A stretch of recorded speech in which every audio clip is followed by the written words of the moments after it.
21 का झारखंड बोर्ड का बड़ा ही इंपॉर्टेंट प्रश्न है। ये प्रमेय से है, सिद्ध करें कि एक समकोण त्रिभुज के कर्ण का वर्ग शेष दो भुजाओं के वर्गों के योगफल के बराबर होता है। इसके लिए आपको पहले लिखना पड़ता है दिया क्या है। दिया है ये प्रश्न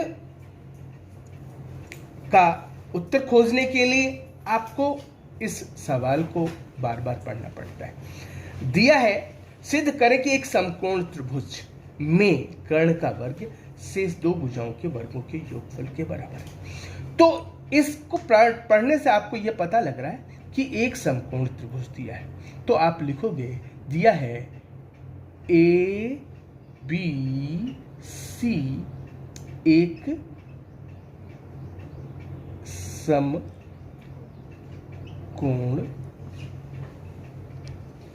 त्रिभुज, और एबीसी आप इसका चित्र बना लोगे और इसमें एक कर्ण दिया है जिसमें कर्ण एसी है, कर्ण एसी है, ए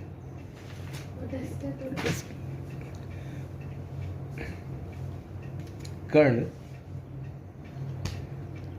एसी है और शेष दो भुजाएं भी हैं। दो भुजाएं कौन कौन सी हैं जो दिख रही हैं? ए बी और बी सी, ए बी और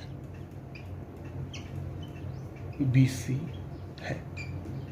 इसे याद करने की जरूरत नहीं है दो बच्चों। ये देखिए, ये आपका त्रिभुज दिया हुआ है। त्रिभुज में सबसे लंबी भुजा कर्ण होती है और दो भुजाएं ए बी बी सी, ये दिया है। अब प्रश्न उठता है, हमें लिखना है सिद्ध क्या करना है। सिद्ध करना है। इसके लिए बच्चों हमें फिर से प्रश्न को देखना पड़ेगा। एक समकोण त्रिभुज में कर्ण का वर्ग शेष दो भुजाओं के वर्गों के योग पे बराबर होता है। तो सिद्ध करना है कर्ण का वर्ग बराबर, हाँ, कर्ण का वर्ग बराबर सिद्ध करना है दो भुजाओं के वर्गों के योग के। मैंने आपको ये लिख करके समझाया है क्योंकि आपकी ये किताब क्वेश्चन में ये लैंग्वेज है। अब आप इसको सिद्ध करना है तो कर्ण आपका है A C square, A C square बराबर है A B square plus B C square. बच्चों इसके लिए आपको एक रचना करनी होगी। रचना क्या है? रचना बी से बी डी लंब एसी खींचा, बी डी लंब एसी खींचा। अब प्रमाण की बात आती है बच्चों, तो प्रमाण, अब हम प्रमाण की बात करेंगे। प्रमाण ये देखिए बच्चों, आप देखिए ये डी लंब है, आपने लंब खींचा है, ये समकोण त्रिभुज है, समकोण है, ये कोण समकोण है। तो हम क्या करेंगे, पहले हम एक त्रिभुज, छोटा सा त्रिभुज जिसमें सी ए सी बी, बड़े वाले त्रिभुज का एक छोटा सा प्रारूप, और एक त्रिभुज ये लेंगे। जिसमें C है। यहां पर बड़े वाले त्रिभुज में समकोण B है, तो छोटे वाले त्रिभुज में समकोण D है। ये समकोण है D और ये आ गया आपका B। तो अब ये देखिए, BC ये देखिए, ये समकोण है और कोण C और ये कोण C, ये दोनों बराबर है। इसलिए ये त्रिभुज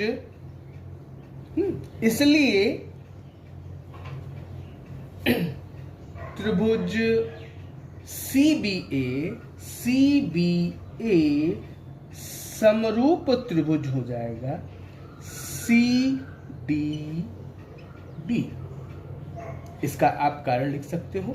कारण कोण B बराबर कोण D बराबर 90 डिग्री रचना से और कोण C बराबर कोण C दिया है। समरूप हो गया। इसलिए जब समरूप हो जाते हैं त्रिभुज तो उनके संगत भुजाएं समानुपाती होती हैं। इसलिए BC बटे DC इज इक्वल टू होगा AC बटे BC। BC बटे DC, देखिए ये भुजा और ये भुजा संगत, इसलिए BC बटे DC बराबर हो जाएगा AC बटे BC। और इसको जब हम इसको लिखेंगे तो ये मिलेगा BC स्क्वायर बराबर हो जाएगा AC इंटू DC। इसको आप पहला समीकरण लिख लें। क्या करेंगे बच्चों, एक पहले हमने लिया था CBA और CDB। अब क्या लेंगे, इस त्रिभुज को लेंगे। CBA को हम वैसे ही लिखेंगे और ये त्रिभुज बनाएंगे। इस बार क्या है, A की जगह ये A होगा क्योंकि A है। समकोण यहां D होगा और उसके बाद ये इस जगह आएगा B। आप देखिए D और B समकोण है। कोण A, इस बार इस त्रिभुज में कोण A और कोण A ये दोनों कॉमन है, इसलिए कोण B बराबर कोण D 90 डिग्री रचना से और कोण A बराबर कोण A दिया है।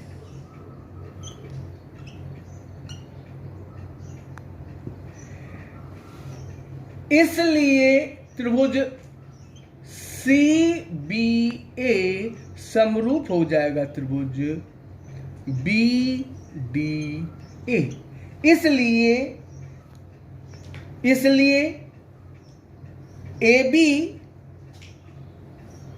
AB बटे, इसलिए हम ये लेंगे AB, इस बार ये भुजा लेंगे AB बटे AD बराबर हो जाएगा AC बटे AB। जब हम इसको फिर गुणा करेंगे बच्चों तो ये हमें मिलेगा AB स्क्वायर। जब हम इसको गुणा करेंगे तो ये मिलेगा AB स्क्वायर बराबर हो जाएगा AC इंटू AD। ये दूसरा समीकरण है बच्चों।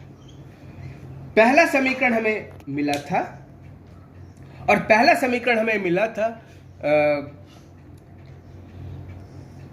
BC स्क्वायर बराबर मिला था AC इंटू CD। ये पहला समीकरण हमें मिला था। जब हम दोनों को जोड़ेंगे बच्चों तो हमें मिलेगा AB square plus BC square बराबर मिलेगा A C into A D plus A C into C D. A C दोनों में कॉमन है, ए सी लिखेंगे और मिलेगा A D plus A D plus C D. और जब ए डी और सी डी जब हम जोड़ेंगे बच्चों तो फिर हमें मिलेगा ए सी, इसलिए ए सी इंटू ए सी। तो इससे हमें क्या मिला? हमें मिला ए बी स्क्वायर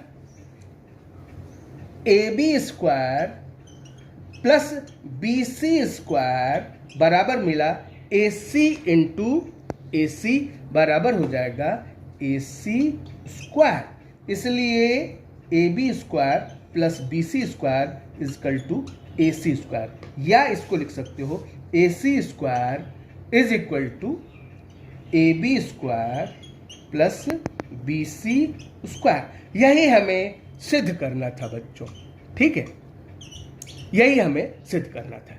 इस प्रकार से ये प्रमेय आपका सिद्ध हो गया।